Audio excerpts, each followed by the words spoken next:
Hey everyone, welcome. Today we're going to be doing a deep dive into something super important for anyone involved with nonprofits.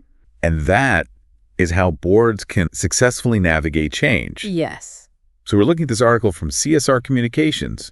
It's called 5 Signs Your Nonprofit Board Isn't Ready for Change and How to Fix It. Yeah, CSR Communications has been working with nonprofits for over 30 years. Right. So they definitely have an understanding of the challenges that boards face. And I think this article is especially relevant now, just given how rapid the pace of change is in the nonprofit world these days. For sure. And they really hit on that point, like right from the start. Yeah. Emphasizing how much the landscape is shifting for nonprofits.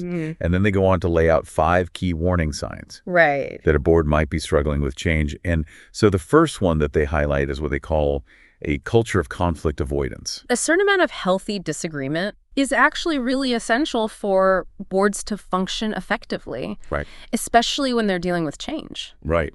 So if your board is constantly shying away from tough conversations or they're always insisting on unanimous decisions all the time, that can be a sign that they're not really ready to grapple with change effectively. That's such a good point. And it makes so much sense when you actually think about it, because if everyone is always agreeing, you're probably not exploring all the options or challenging your assumptions. Exactly. You can kind of get into a groupthink mentality where crucial questions go unasked and potential problems are just overlooked.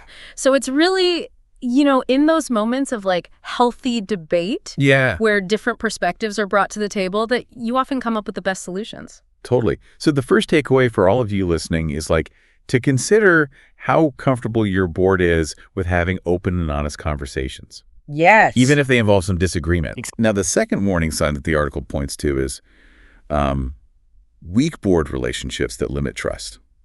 Yeah, this is another area that's so important for navigating change successfully.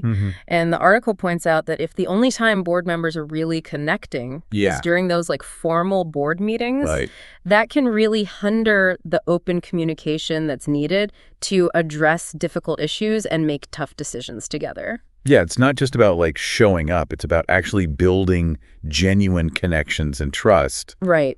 Among those board members. Exactly. So that they can function more effectively as a team. Precisely. And, when there is that foundation of trust, then board members feel more comfortable sharing their concerns, brainstorming ideas, and yes, even, respectfully disagreeing with each other. Yeah.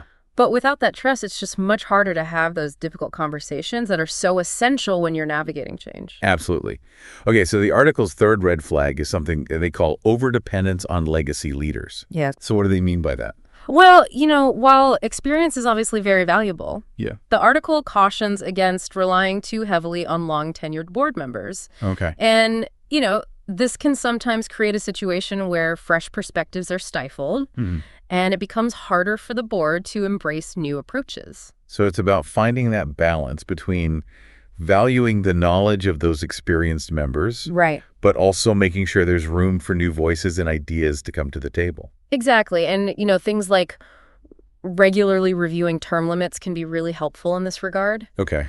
And, also a culture of mentorship where seasoned board members are actively supporting and encouraging newer members can be invaluable. Yeah, it reminds me of that saying, the only constant is change. And if a board isn't actively bringing in those new perspectives and ideas, then they really risk becoming stagnant and losing their relevance. Absolutely. And that leads perfectly into the fourth warning sign that they discuss.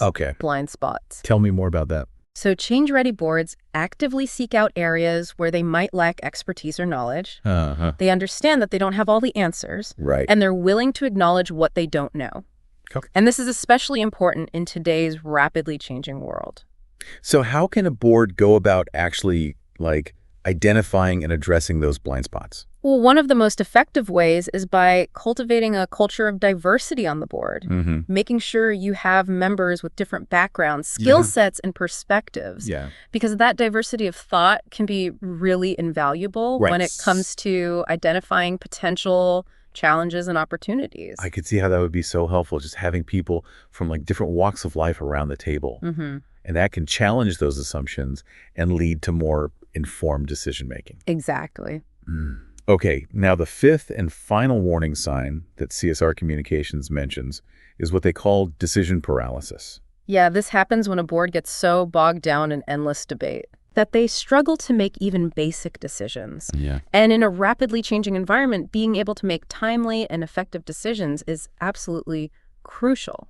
So while thoughtful consideration is important, it can't come at the expense of actually taking action. Absolutely. Decision paralysis can be incredibly frustrating for everyone involved. Yeah. And it can ultimately hinder a nonprofit's ability to adapt and move forward.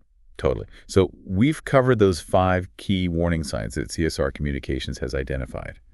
That culture of conflict avoidance, weak relationships, overdependence on legacy leaders, blind spots, and decision paralysis. Yes.